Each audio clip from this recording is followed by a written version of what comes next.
ہمارے ماں مومنوں کی ماں سیدہ عائشہ صدیقہ رضی اللہ تعالی عنہا آپ بیان فرماتی ہیں کہ ایک دن میری باری کے دن سرکار دو عالم صلی اللہ علیہ وسلم میرے پاس موجود تھے.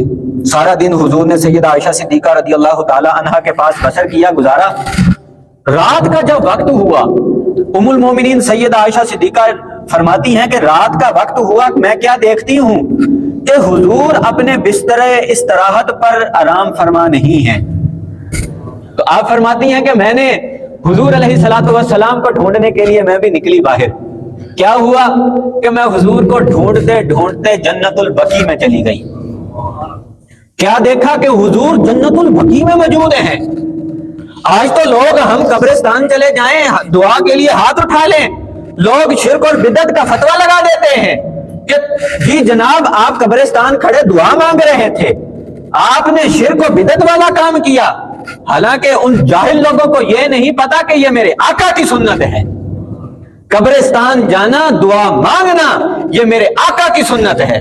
جو قبرستان جائے گا، جا کر دعا کرے گا تو یہ میرے آقا کی سنت پر عمل کرے گا.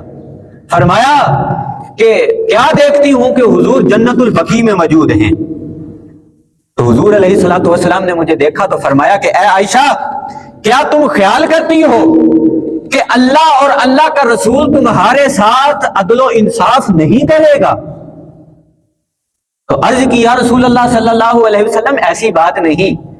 میں نے یہ سوچا کہ کہیں آپ اٹھ کر کسی دوسری ازواج کے پاس نہ چلے گئے ہوں. تو حضور علیہ الصلوۃ والسلام نے ارشاد فرمایا کہ اے عائشہ سن، یہ رات ایسی رات ہے، شعبان کی 15ویں رات. ان اللہ عز وجل ينزل لیلۃ النصف من شعبان الى سماء الدنیا فیغفر لاکثر من عدد شعر غنم قلب. میرے آقا نے سیدہ عائشہ صدیقہ رضی اللہ تعالی عنہا سے فرمایا، سنیے، فرمایا کہ بے شک اللہ رب العالمین شعبان کی 15ویں رات آسمانی دنیا پر نزول رحمت فرماتا ہے. اور پھر کیا کرتا ہے؟ فرمایا کہ بنو قلب کی بکریوں کے بالوں کی تعداد سے زیادہ اپنے گناہگار بندوں کی بخشش فرما دیتا ہے. بنو قلب کی بکریوں کے بالوں کی تعداد سے زیادہ اللہ اپنے بندوں کی بخشش فرما دیتا ہے. اللہ اکبر. ہم اپنے سر کے بال نہیں گن سکتے. بکری کے اوپر جو بال ہیں، اس کے پیٹ کے اوپر، اس کے جسم کے اوپر، کیا ہم وہ گن سکتے ہیں؟ ان کی تعداد کا ہمیں پتا ہے. یہ تو وہ خالق ہے، رحمان ہے، اس کی رحمت تو بہانے ڈھونڈتی ہے کہ تو آج یار مجھ سے بخشش کی دعا مانگو، مجھ سے مغفرت کی دعا مانگو، مجھ سے توبہ استغفار کرو، میں تمہاری بخشش کروں گا، تمہاری توبہ کو قبول کروں گا.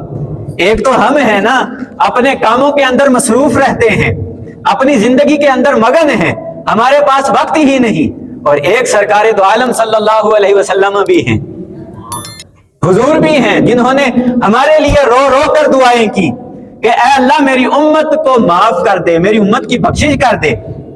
کیوں دعائیں کی؟ کیونکہ میری امت کہیں جہنم میں نہ چلی جائے.